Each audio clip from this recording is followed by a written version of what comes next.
This is the decisive decade. We've all seen the stock take report. We're not on track. We all need to do more together. If we empower women with the knowledge and the tools that they need, we can be sure that our natural resources will be more conserved.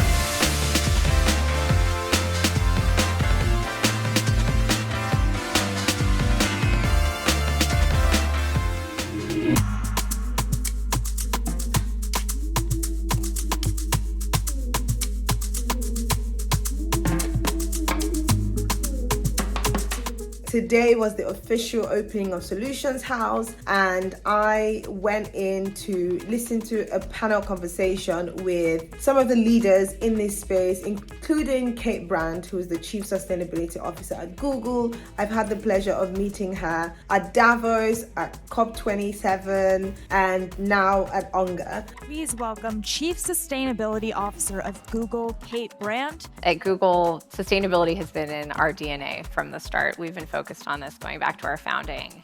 And we think about this through a few dimensions. First is we need to lead by example in our own operations and our value chain. When you think about energy use, turning down your hot water heater turns out to be an excellent way to reduce your energy footprint at home. A great way to reduce water use at home is to put your dishes in the dishwasher rather than washing them by hand. We strive to build sustainability into everything that we do. And where we find ourselves today is we are now carbon neutral for over a decade, for 13 years now. And we have matched 100% of our electricity use with renewables in both 2017 and 2018. Because all of our products are running in our data centers, things that you probably use every day, like Gmail and search and YouTube. Because our data centers are carbon neutral, those products are carbon neutral too. For me, coming here and representing Google, we think a lot about the role of information and innovation. How do we bring technology to the table to support policymakers, to support businesses, and to support individuals? One area in particular that, of course, we're thinking a lot about as a company right now is the role of AI. I managed to interview Kate Brandt, who is the Chief Sustainability Officer at Google. Kate and I have become acquaintances because I have had the pleasure of spending time with her at multiple locations. When I knew that she was going to be there, I requested an interview as part of my Women and Sustainability series, and boom, I got to interview Kate. So this particular interview is exciting for me because I'm sat here with Kate Brandt, the first Chief Sustainability Officer at Google, who I can confidently say has become a friend at this point. So Kate, as you know, thanks to Google and YouTube, I have launched a series called Women and Sustainability, and I can't think of a better woman to speak to than you. So, as Google's first Chief Sustainability Officer, can you tell us what are the guiding principles that really shape your sustainability policies? Absolutely. And first I have to say it's so great to see you again, and I'm so excited about your new series. Thank you. So thank you for all the amazing work you're doing. When it comes to sustainability at Google, we really think about it across 3 dimensions that really encompass all aspects of our business. So that's first, how do we enable individuals to live more sustainably? What we see is that people are coming to Google seeking information. Search trends for things like solar and thrifting and electric vehicles are at all-time highs. So we want to put helpful information in the hands of individuals.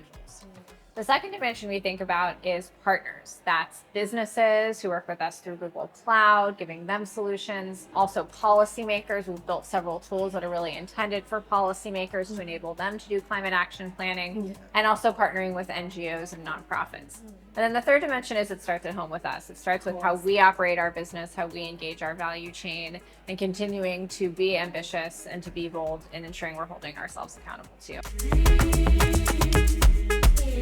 And so my next question is, how do you see the role of women in this space? Because really, you are Google's first Chief Sustainability Officer. So not only is the role new, Google is showing how progressive they are, that the first person to occupy that is a woman. And of course, personally being a women's empowerment advocate, I love to see it. You're shattering the glass ceilings for a lot of women.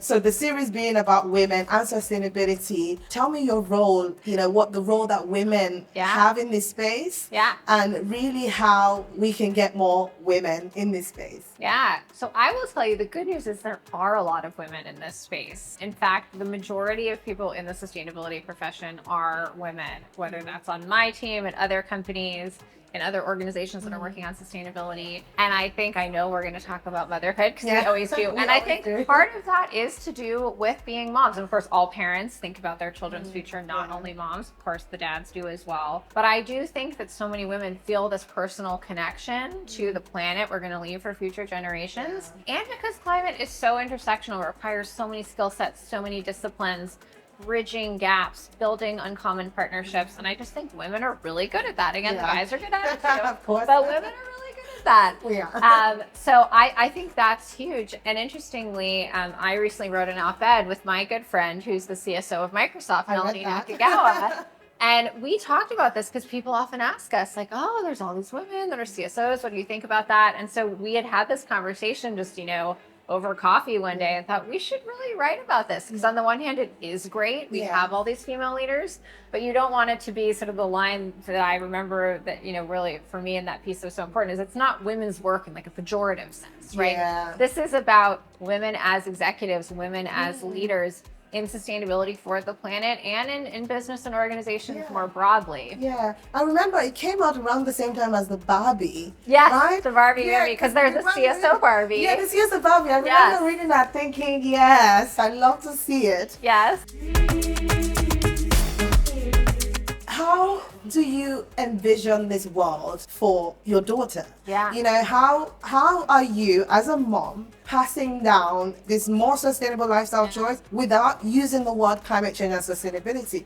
And it's important I ask you that because a lot of the communication that's lost is because we're using scientific jargon that the average person does not understand. And oftentimes when we break it down like we're teaching kids, it tends to stick, right? Absolutely. So now we happen to have kids, almost like we're passing on those values without using scientific terms. So how are you doing that at home? Yeah, and I think this is something I've actually talked to a lot of people about this week in Climate Week, is we don't do a good enough job of talking about all the benefits, right? Like the sustainable future is a better future. The sustainable products should be better products. And so that's really how we talk about it at home, whether it's, solar on our rooftop, that enables our power to stay on so we can still, like watch your favorite show and cook dinner. We have an EV and my daughter loves the EV and all the fun toys on the dashboard.